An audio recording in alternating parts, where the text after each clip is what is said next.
Good morning, dear students. Welcome to Standard 9. Today, let's study the subject Science and Technology. Let's go to lesson number 6, Classification of Plants. You all must have visited various shops and malls. When you ask the shopkeeper to give you a particular thing, he immediately gives it to you. Why? Do you know? Yes, because he has arranged, sorted, segregated, or classified various items into various groups or sections, due to which his shop also looks neat and tidy, and at the same time, our time and energy is not wasted. In the same way, if we want to study living things, they are classified into various groups. But how are they classified? One scientist named Robert Whittaker proposed 5-kingdom classification for the study of living organisms. Accordingly, the 5 kingdoms are Kingdom Monera, Kingdom Protista, Kingdom Plantae, Kingdom Fungi, and Kingdom Animalia. Now, the green world, that is the plants, we are going to study the plant kingdom. Now, these plants are called as autotrophic living organisms having eukaryotic cells. What are eukaryotic cells? Eukaryote means EU is true and karyon is nucleus. So they have a true nucleus.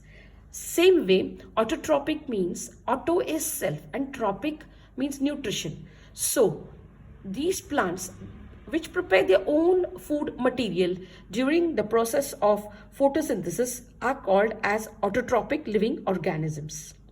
Now these plants are classified. There are various criteria for the classification of these plants. Now let's see the basis of this classification. First one is presence or absence of organs like roots, stems, leaves and flowers. Second, presence or absence of separate conducting tissues for conduction of food and water. To conduct means to carry food and water. Now, presence or absence of seeds. You must have eaten seedless grapes or bananas. So, whether the seeds are present or absent.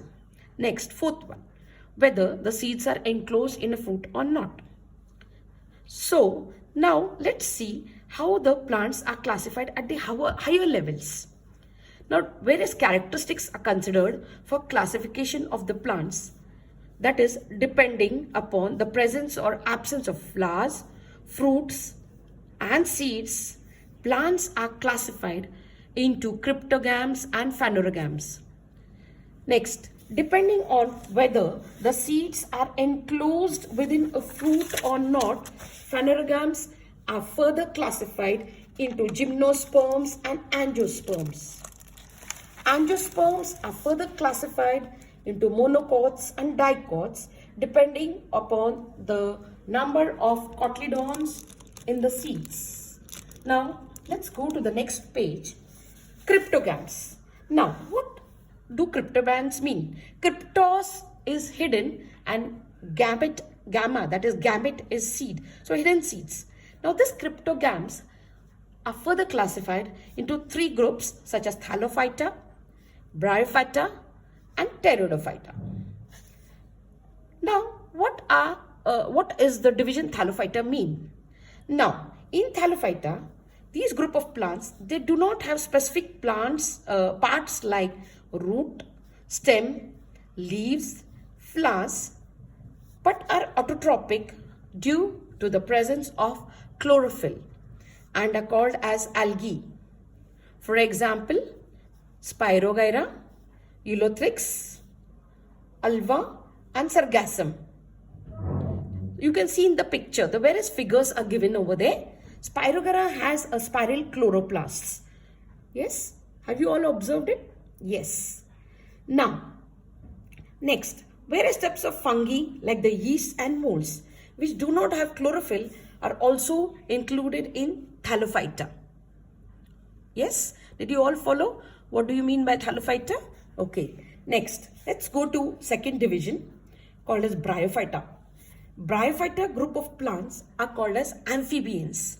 Now, what do you mean by amphibians? You must have studied an amphibian animal like the frog. Yes, the frog lives on land as well as in water. That's why it is called as amphibian creature. Amphi means two, both ways. So here in the plant kingdom, in Bryophyta, we have some plants which are amphibians. They live both in the soil, moist soil, and need water for reproduction.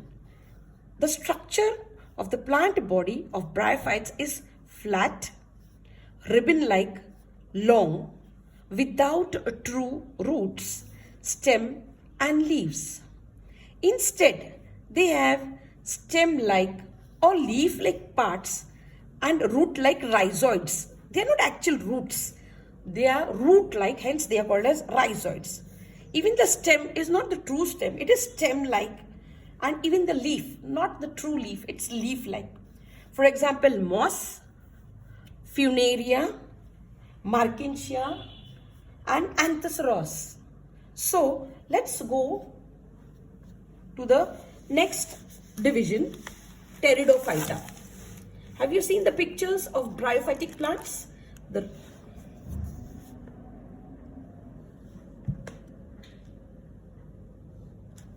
Let's see the third division, Pteridophyta. Now, what does this pteridophytes mean? Pteridophyta has a group of plants which have well-developed roots, stems, and leaves, and separate tissues for conducting food and water. Now, Pteridophyta plants do not bear flowers and fruits, but they reproduce with the help of spores formed along the back or the posterior surface of the leaves. You all must have seen the fern leaves. The fern leaves, if you turn it, you will see at the back side of the leaf certain brown spots. These are called as sori or sorus singular. They are used for reproduction. Now, you can see the picture in your textbook there. Now, pteridophytic plants reproduce asexually by spore formation and sexually by zygote formation. For example, Nephrolis, Marsilia, Pteris, Adantum, Equisetum, Selaginella, Lycopodium, etc. Now, these phanerogams have special structures for reproduction and produce seeds. Depending upon whether the seeds are enclosed in a fruit or not, phanerogams are further classified into gymnosperms and angiosperms. So let's see what are gymnosperms. Now, gymnosperms is the first division of phanerogams. The gymnosperms, these seeds are naked or do not have natural coverings. That is, these plants do not form fruits and hence they are called as gymnosperms. For example, Cycas, Piscia, that is Christmas tree, Thuja, that is Morpunky, Pinus, that is Devdar. You all must have seen the Cycas cones. If you have visited in the Himalayas, Kashmir side and J&K, you must have seen the trees over there, Christmas trees. Even their leaves are sloping because the snow has to slip down. Okay, so next is called as angiosperms, the division second. Angiosperms are flowering plants. In these plants, flowers are the reproductive organs. Flowers develop into fruits and seeds are formed within the fruits. Thus the seeds are covered, hence they are called as angiosperms. The plants whose seeds can be divided into two equal halves or dicotyledonous are called as dicotyledonous plants. It has two cotyledons. Okay, if you take a groundnut seed, that is a peanut, groundnut, if you open it, you get two different parts, that is cotyledons. So di means two, it has got two cotyledons. And whose seeds cannot be divided into equal parts are called as monocot. For example, wheat grain, jawar, bajra, it's a single cotyledon. So it's called as a monocot plant. Okay, now let us distinguish between the monocot and the dicotyledonous plants. So first criteria for differentiating between monocot and dicot plants. In the dicotyledonous plants, the seeds have got two cotyledons, whereas in the monocot, single cotyledon. For example, the jawar, bajra, maize, and here you can say mango seed. Okay, now let's go to the roots. How are the roots in the dicot plants? Roots in the dicotyledonous plants are well developed primary root or tap root. You must have seen the tap root, which are the bigger roots. Okay, next let's go to the monocot plants. In the monocot plants, there are fibrous roots. For example, jawar, bajra, wheat. Okay, and in dicot we have big trees like the mango trees, the banyan tree and all, where the roots are very big. Next, let's go to the stem. What type of stems do they have? In dicot, the stem is very hard and strong. For example, the banyan tree and other big trees. In monocot plants, the stems are hollow, for example, bamboo. Sometimes they are false, for example, banana tree. Or disc-like, example, onion. You must have seen spring onions, right? How is the roots there? You must have seen the disc. Next, let's see the leaves in presence of both in dicot and monocot plants. In dicot plants, we have got reticulate venation. Reticulate means a network. It's a network of veins. Whereas in monocot, we have the parallel venation. Parallel venation you'll see in banana leaves and many other plants, or onion leaves, or the bamboo plant. And reticulate venation you can see the mango plant, banyan tree, and many other rose, etc. Now let's see the flowers. Now what type of flowers do they have? Now in dicotyledonous plants, the flowers are with 4 or 5 parts in their multiples. Tetramerous or pentamerous. Tetra means 4 and penta means 5. Either 4 or 5 parts in their multiples. Whereas in case of monocot plants, the flowers with 3 parts or in multiples of 3, that is trimerous. For example, the petals or the sepals or the androecium and the gynoecium, they are in the multiples of 3 in case of monocot plants, and in dicot plants they are in the multiples of 4 or 5. So now let us see the classification of kingdom Plantae. Okay, so now we have seen the plant kingdom is classified into 2 groups, cryptogams and phanerogams.